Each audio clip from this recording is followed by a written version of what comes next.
are actually pretty much the good guys in the world. I think that if we're talking about Russia in general, my scope on the world and my view on the world has been shaped by my father's view. My father was obviously American intelligence, so I guess I should be very, very pro-West. But when you look at the world for what it actually genuinely is, I believe the Russians have had a pretty hard deal. And I believe that in the West, we are sold and we are told that the Russians are always the bad guys. The Russians are doing the bad thing in Syria. The Russians are doing this bad. The Russians are doing that bad.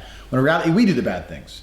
We funded a whole bunch of groups in Syria so they'd fight ISIS. Those groups are fighting ISIS and the legitimate government and fuck knows who else, because we don't know who they're fighting. And Russia's just blowing up anyone who's not the government. I agree with Russia. I think they're doing the right thing.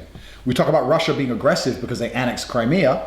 But if you look at the post-USSR world, who's been aggressive? The USSR had all these countries as buffer states between Russia and the West. They had Hungary, they had Slovakia, they had Belarus, they had Ukraine. They had all these countries as buffer states between the USSR and between the West. And now, since the USSR has fallen, all those countries have joined the EU. So who's been aggressive when all the countries that were previously USSR have now all joined the EU, all joined NATO, all put in anti-missile systems along their border, all have tanks along their border? Imagine Russia bought Ireland. What would England be saying?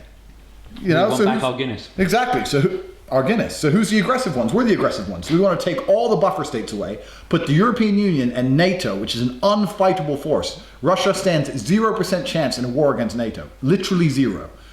They don't stand a chance in a war against America alone, let alone NATO. So 0% chance, and you want to bring it right up to the Russian border. We're in Romania right now, and there's a bunch of American soldiers around, and there's a big fucking thing on the news and problems going on because they're building an anti-missile system in Russia, here in Romania, on the Russian border. The whole idea of nuclear weapons is that it's a mutual destruction. That's the idea, is that if we fire one, you fire one, mutually destroyed, so no one uses nukes. America's putting in anti-missile systems everywhere, so you can't ever nuke the EU, you can't ever nuke America. So that means they have nukes and Russia doesn't.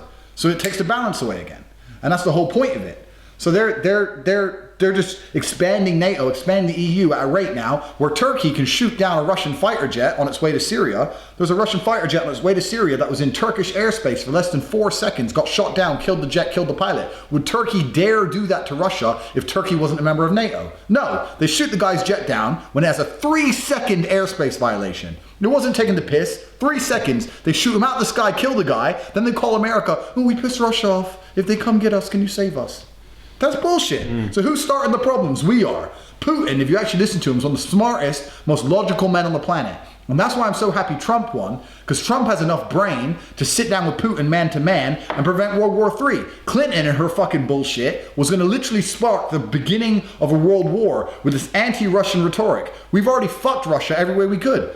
Wars aren't fought on the battlefield anymore. Wars are fought in completely different ways. Wars are fought electronically, wars are fought economically. And even now, if you look at the news where people are saying that the Russians helped Trump win because they hacked the Hillary emails and they leaked all her emails prior to the campaign, they helped Trump win. Well, maybe they did the right thing. Maybe they actually understood that if Trump gets in, there can actually be some genuine cooperation between the West and Russia, as opposed to Clinton, who's a career politician, who's been trained to be anti-Russia so long that she wants to fuck Russia out of every single business deal, grow the EU, grow NATO, put weapons on their borders, and then think, well, what are they mad for? Russians are the bad guys. You know? We've already devalued the Russian ruble. This is how a war is fought. After MH17, when that plane got shot down over Ukraine, no one still knows who did it. We say it's the Russians, people others say it's Ukraine or separatists or whatever. When that got shot down, America makes a phone call to Saudi Arabia and all the other OPEC countries to stop producing oil. No, sorry, says flood the market with oil. All these oil producing companies flood the market with oil. Because you got to do as America says. All your oil barrels, flood it, flood it, flood it. The price of oil drops 70% within a week, and the Russian ruble's worth half the value. Literally within 3 days of that happening, the Russian ruble went down half the value. Imagine you have a currency and it's worth half of what it was. So you saved up £1 million your whole life, now you got 500 grand. Bang. That's war. That's war already fought. So how are Russia the bad guys? We don't even know who shot the plane down. The West are the bad guys. The West are completely the bad guys. Since World War II, America's owned the world. They've done whatever the fuck they wanted. They thought that if they're in control of it, nothing bad will happen. And it's been nothing but complete war, devastation, destruction. So I genuinely think in most scenarios, Russia are the smart guys. I think Russia's a pretty good country. Good answer. Let's go straight to Trump from there. Trump's the man. People hated the idea of Trump. Yeah, because Trump was demonized as the worst thing to ever happen to politics. Yeah, because these are little leftist easily offended hippies. They don't have any concept of the real world. What people don't understand is, people say to me, oh, Andrew's violent, Andrew's this, Andrew's that. What I understand about the world that most people don't is that the world requires balance. It's the oldest thing in the world. It's like the Chinese philosophy of yin and yang. You got the black and the white. You need to have someone who's smart, but you also need to have someone who understands violence and understands that violence has an applicable role. Nowadays, leftists want to go through the world and they think violence is wrong. This is wrong, that's wrong. Violence isn't wrong. Violence is subjective. If someone breaks into your house and wants to hurt your family, you're going to get violent.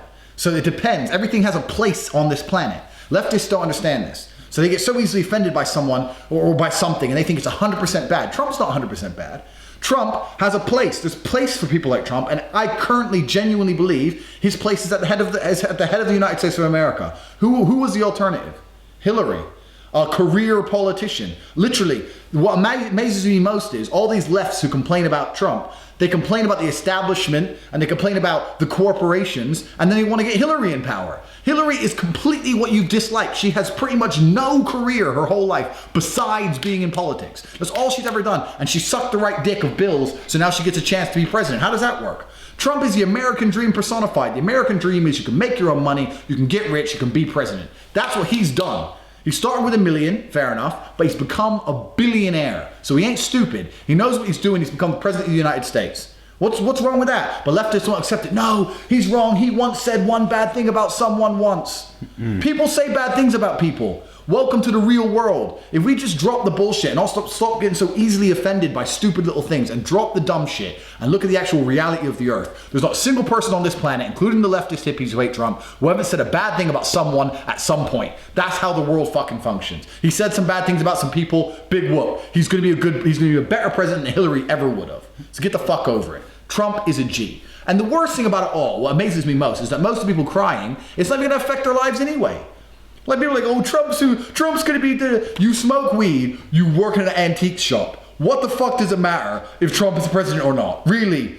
Lucy, 21 from Scunthorpe. What the fuck does it matter if Trump's president or Hillary's president or there is no president? You are literally achieving pretty much next to nothing with your life. Next to nothing. You're not in politics. You haven't got fucking stocks and shares in companies that matter. Literally, most of the people I saw complaining about Trump on Facebook either A, didn't really understand politics in the first place, or B, it would not affect them who's president anyway. If you're broke, you're gonna stay broke. If you're rich, you're gonna stay rich. Politics has actually very little effect on someone's life.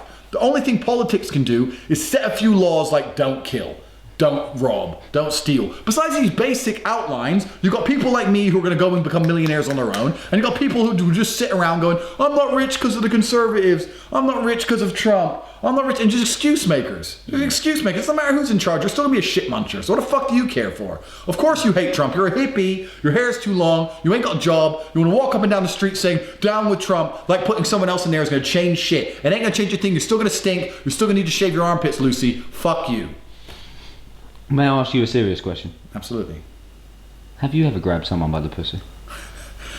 No, but I've been inspired by the President of the United States of America, and if he can do it, anyone can.